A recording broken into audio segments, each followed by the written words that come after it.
ಅನ್ಮೋಡ್ ಸಮೀಪ 2 ಟ್ರಕ್ಗಳ ಭೀಕರ ಮುಖಾಮುಖಿ ಡಿಕ್ಕಿ, ಇಬ್ಬರು ಚಾಲಕರಿಗೆ ಗಂಭೀರ ಗಾಯ. ಗೋವಾ ಬೆಳಗಾವಿ ರಾಷ್ಟ್ರೀಯ ಹೆದ್ದಾರಿಯ ಅನ್ಮೋಡ್ ಸಮೀಪದ ಕೆಸರ್ಲಾಕ್ ಕ್ರಾಸ್ ಬಳಿ ಮಂಗಳವಾರ ಮಧ್ಯರಾತ್ರಿ ಸುಮಾರು 12 ಗಂಟೆ ವೇಳೆಗೆ 2 ಸರಕು ಸಾಗಣೆ ಟ್ರಕ್ಗಳು ಭೀಕರವಾಗಿ ಮುಖಾಮುಖಿ ಡಿಕ್ಕಿ ಹೊಡೆದ ಪರಿಣಾಮ 2 ವಾಹನಗಳ ಚಾಲಕರು ಗಂಭೀರವಾಗಿ ಗಾಯಗೊಂಡಿದ್ದಾರೆ. ಗೋವಾಕ್ಕೆ ತೆರಳುತ್ತಿದ್ದ ಒಂದು ಟ್ರಕ್ ಹಾಗೂ ಗೋವಾದಿಂದ ಬರುತ್ತಿದ್ದ ಮತ್ತೊಂದು ಟ್ರಕ್ ಮುಖಾಮುಖಿ ಡಿಕ್ಕಿಯಾಗಿದ್ದು, ಡಿಕ್ಕಿಯ ತೀವ್ರತೆಗೆ 2 ಟ್ರಕ್ಗಳ ಮುಂಭಾಗ ಸಂಪೂರ್ಣ ನುಜ್ಜುಗುಜ್ಜಾಗಿದೆ.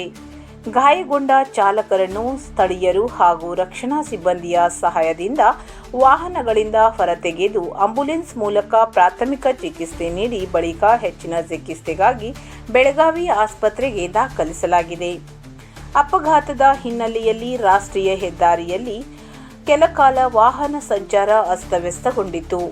ಮಾಹಿತಿ ತಿಳಿಯುತ್ತಿದ್ದಂತೆ ರಾಮನಗರ ಪೊಲೀಸರು ಸ್ಥಳಕ್ಕೆ ಭೇಟಿ ನೀಡಿ ಪರಿಶೀಲನೆ ನಡೆಸಿ ಅಪಘಾತಕ್ಕೀಡಾದ ವಾಹನಗಳನ್ನು ತೆರವುಗೊಳಿಸಿ ಸಂಚಾರವನ್ನು ಪುನಃ ಸುಗಮಗೊಳಿಸಿದರು.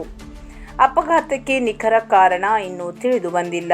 ಈ ಸಂಬಂಧ ರಾಮನಗರ ಪೊಲೀಸ್ ಠಾಣೆಯಲ್ಲಿ ಪ್ರಕರಣ ದಾಖಲಾಗಿದ್ದು ತನಿಖೆ ಮುಂದುವರೆದಿದೆ.